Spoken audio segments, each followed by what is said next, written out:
Hello everyone, welcome to Study Village. तो आज की वीडियो में हम चर्चा करेंगे एलसीएम और एचसीएफ।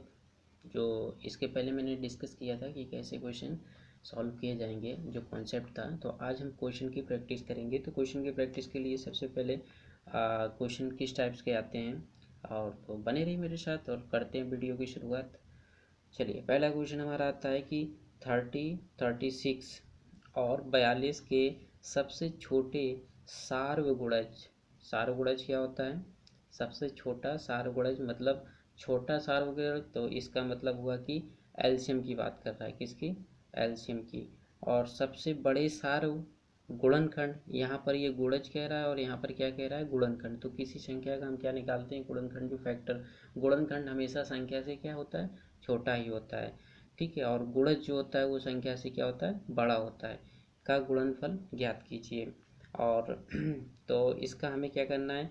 एलसीएम निकालना है और एचसीएफ निकालना है, और उनका क्या निकालना है? गुणनफल निकालना है। और ये आपका सीटेट 2015 में ये क्वेश्चन पूछा गया था, सितंबर मंथ में। तो चलिए, तो पहले सबसे पहले हम छोटे सार्वगुणज का मतलब एलसीएम इसका निकालना है। तो एलसीएम निकालने के लिए क्या करते हैं हम? 30, 36 और 42। तो या तो हम एक साथ निकाल लेते हैं। तो क्या आ जाएगा हमारा? 30, 36 और 42। तो इसको पहले हम 2 से काट लेते हैं। 15 और ये आ जाएगा आपका 18 और ये आएगा 21। फिर इसको हम क्या करते हैं? फिर 2 से काट लेते हैं। तो ये 15 आ जाएगा और ये आ जाएगा 9 और ये आ जाएगा 21। 3 से काटते हैं तो 3 पचे 15 और 3 तिरका 9 और 3 सत्ते 21। फिर ये 3 से चला जाएगा, यहाँ 5 आ जाएगा और क्या आ जाएगा? ये 1 आ जाएगा और 7। फिर 5 से जाएगा तो 1 और 1 और 7। फिर इसके बाद में ये किससे जाएगा? 7 से चला जाएगा। इसका गुणा कर लेते हैं तो क्या आएगा? 2 दूनी 4, 4 तिया 12 और 12 और 12 तिया 36, 5 सत्ते 35। 35 और 36 का गुणा कितना आएगा?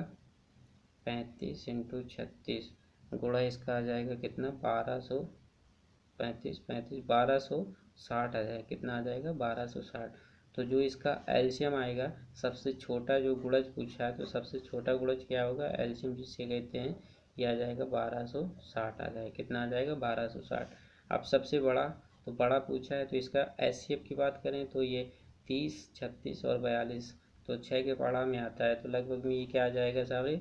ये इसका आ जाएगा एचसीएफ। एचसीएफ कितना आ जाएगा आपका? 6 आ जाएगा। इन दोनों गुणा करना है तो गुणा कर लीजिए। 1260 और इंटू 6, तो क्या आएगा? 0 आ जाएगा। 6 से आएगा 36 और 6 दूनी 12 और 12 3 15 और इसके बाद एक हासिल 6 1 7। तो कितना आ गया? 75 60। तो 75 60 कौन सा है? ऑप्शन सही है, टी। ये समझ आ गया।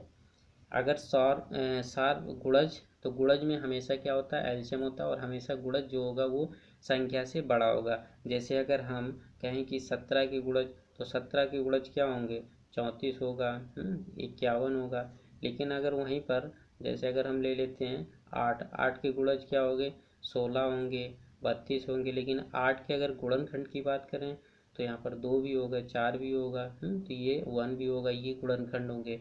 तो सार्वगुणज की बात होती है तो हमेशा संख्या बड़ी आती है, संख्या से बड़ी आती है। और जो सार्वगुणनखंड की बात करते हैं तो ये एचसीएफ होता है। तो इस तरीके से ये कंफ्यूज मत हो जाएगा। इसी तरीके से क्वेश्चन पूछे जाते हैं। तो पहले हमें एलसीएम और एचसीएफ का क्या पूछा था?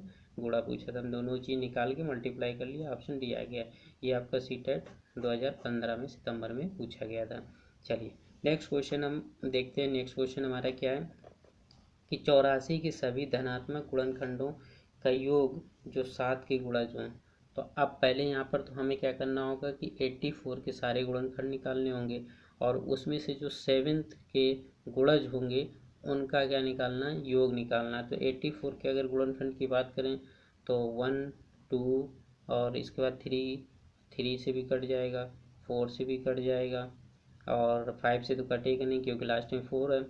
और इसके बाद में ये 6 से भी कट जाएगा और 7 से भी कटेगा और 12 से कटेगा और 14 से भी कटेगा और 21 से कटेगा और 28 और 42, 28 से कट जाएगा, 42 से कट जाएगा और 84, ये सारे गुणज हैं। अब इसमें सिर्फ 7 के गुणज निकालना है, तो 7 का गुणज तो एक 7 हो गया, एक 14 हो गया, 21 हो गया, 7 चौको 28 हो गया, 7 छिंग 42 भी हो गया, और इसके बाद में 7 से ये भी कट जाएगा, कितना आएगा 7 एकम 7 दूनी 14।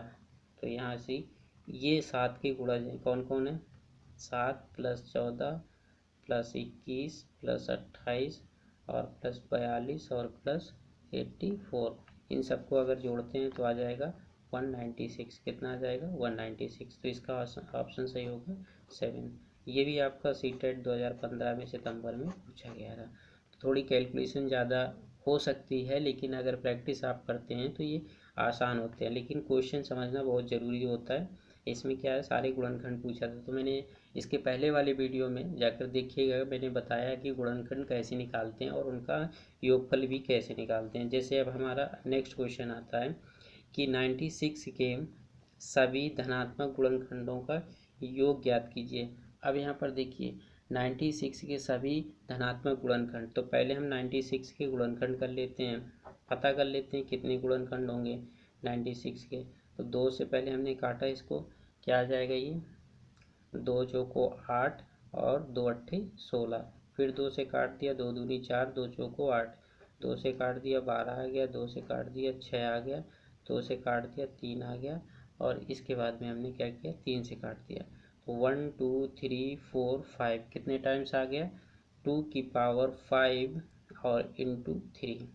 तो मैंने बताया था कि यहाँ पर हम क्या करते हैं, इसका फार्मूला क्या होता है, ए की power m + 1 - 1 upon a - 1 into b की पावर n + 1 - 1 अपॉन b - 1। अब ये दो ही हैं तो दो तक ही जाएगा, अगर c भी होता तो इंटू सी हो जाता।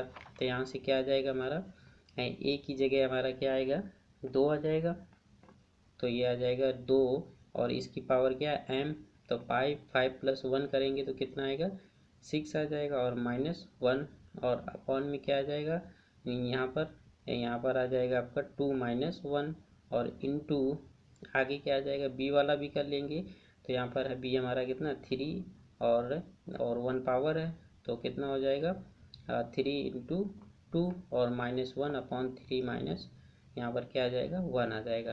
तो 2 की पावर 6 मतलब 64, 64 में से 1 माइनस कर दिया, कितना आ जाएगा हमारा 63, अपॉन में नीचे 1 इंटू 2 की पावर 2, तो 3 की पावर 2 कितना होगा 9, 9 - 1 कितना आएगा 8, और अपॉन में 2, तो 2 4 जा 8, 4 का गुणा कर लो 12 आ जाएगा, और 4 छंग 24 1 25, कितना आ जाएगा 25। तो ये आ जाएगा 252, क्या आ जाएगा आंसर 252। तो इसका ऑप्शन सही होगा डी। तो ये क्वेश्चन भी हमारा सी टेट में ये पूछा गया था 2015, लेकिन ये फरवरी मंथ में पूछा गया था।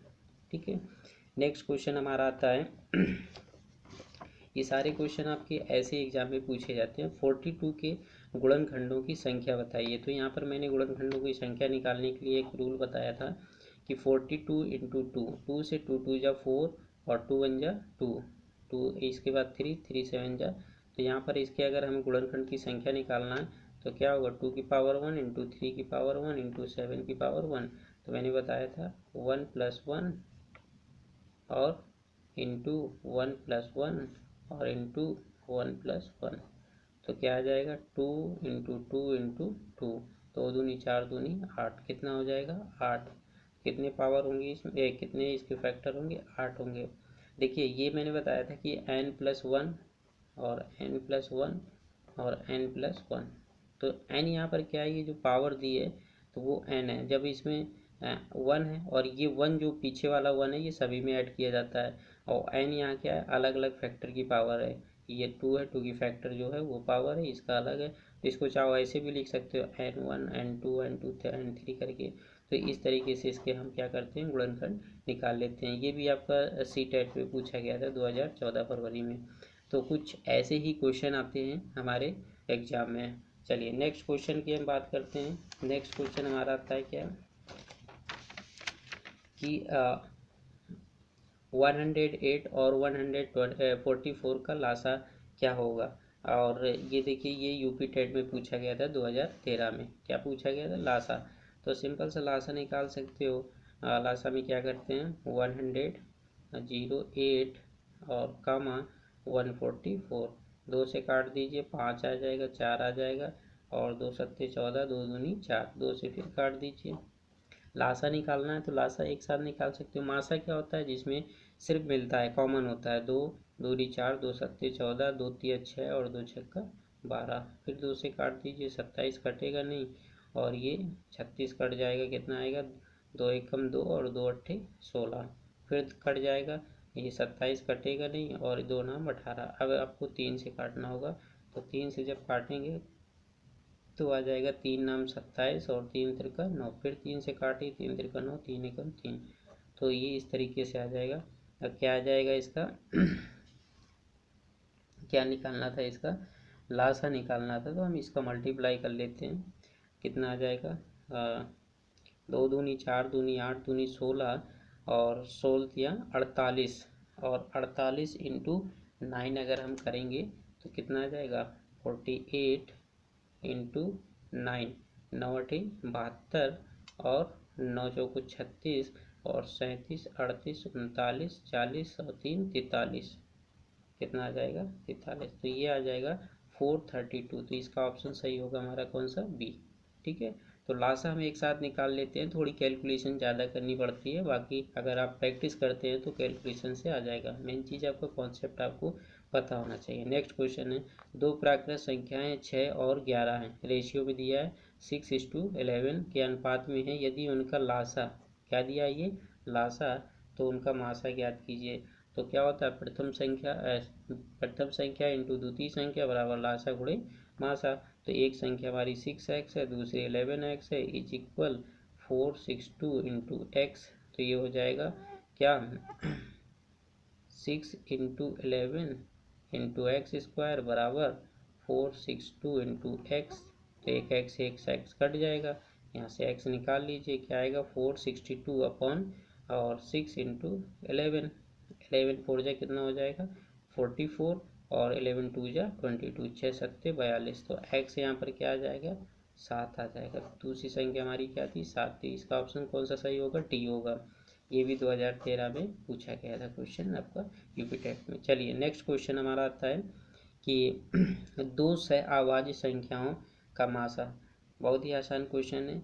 आप सह आवाज को प्राइम संख्याएं होती हैं जैसे, और हमेशा ये क्या होती है, एक ऑड होती है और एक इवन होती है। मान लीजिए अगर एक 2 है तो एक 3 है, तो इनका क्या है, इनका मासा पूछा है, तो हमेशा ऑड और इवन का अगर कोई भी संख्या अगर 2 दी है लगा कॉन्सेक्यूटिव, तो उनका क्या आता है, मासा हमेशा 1 ही आता है। तो इसे पूछा है दो सह आवाज संख्याओं का मासा होगा, तो क्या होगा, 1। इसका ऑप्शन क्या है, बी सही होगा। ये भी यूपी टेट 2014 में आपका पूछा गया था। तो बहुत ही आसान क्वेश्चन आते हैं, थोड़ी बस प्रैक्टिस की ज़रूरत है। और 5, 10 और 35 के सबसे छोटे सर्वगुणज और सबसे बड़े सर्व गुणनखंड का अंतर। अब यहाँ पर क्या है, सबसे छोटे सर्व गुणज, तो मतलब इसका निकालना है हमें क्या, लासा, क्या निकालना है, एलसीएम निकालना है। और सर्व गुणनखंड मतलब इसका एलसीएम निकालना है, क्या निकालना है, एलसीएम। और इन दोनों का क्या डिफरेंस निकालना है। तो इसका अगर हम एलसीएम की बात करते हैं तो पहले एलसीएम निकाल लेते हैं, 5, 10 और 35। तो 5 से काटा ये, 5 दूनी 10 और 5 सत्ते 35। अब इसके बाद में हम चाहो तो इसको 2 से काट देते हैं, तो ये 2 1 आ जाएगा, 7 आ जाएगा, और ये 7 से कट जाएगा। तो ये हमने पहले 5 से काट दिया था, तो 5 दूनी 10 और 7 70। तो एलसीएम जो आ जाएगा इसका क्या आ जाएगा, 70 आ जाएगा। अब इसकी एचसीएफ की अगर बात करेंगे तो एचसीएफ कितना आ रहा है, 5 आएगा, कितना आएगा, 5। तो 5 सत्ते 35, कितना आ जाएगा, 5 सत्ते 35। इसका अगर हम मल्टीप्लाई करते हैं कितना आएगा, नहीं अंतर पूछा है, सॉरी। तो इसमें क्या निकालना है, अंतर। तो इसमें से क्या आ जाएगा, 70 में से अगर हम 5 माइनस करेंगे तो क्या आएगा, 65 आ जाएगा। तो इसका ऑप्शन सही होगा सी। तो इसमें पहले वाले में क्या था कि मैंने अभी स्टार्टिंग में ऊपर कराया था क्वेश्चन, उसमें गुणा पूछा था, इसमें क्या पूछा है, डिफरेंस पूछा है। तो सब इससे ये समझिए कि आपको 1 से 2 क्वेश्चन जरूर मिल जाएंगे इस टाइप के। कभी सर्वगुणज और उसके सर्वगुणनखंड का अंतर पूछता है, तो कभी गुणनफल पूछता है, कभी योग पूछता है, कभी नंबर फैक्टर जो है संख्याएं पूछता है गुणनखंड के, तो कभी उनका योग पूछता है गुणनखंड का। तो इससे रिलेटेड ये 4 टाइप के क्वेश्चन जो हैं आपके एग्जाम में जरूर कोई ना कोई एक मिल जाएगा। प्रथम, क्रमागत 3 सम संख्याओं का महासा और लासा क्या होगा। तो पहले महासा पूछा, महासा और लासा क्या होगा। तो देखिए, प्रथम 3 क्रमागत सम संख्याएं, तो एक 2 हो गई, एक 4 हो गई और एक 6 हो गई। तो इनका अगर हम महासा निकालेंगे तो महासा हमारा क्या आएगा, 2 आएगा। कितना आ जाएगा, इसका एचसीएफ कितना आ जाएगा, 2 आ जाएगा, क्योंकि 2 के पाड़े में होता है।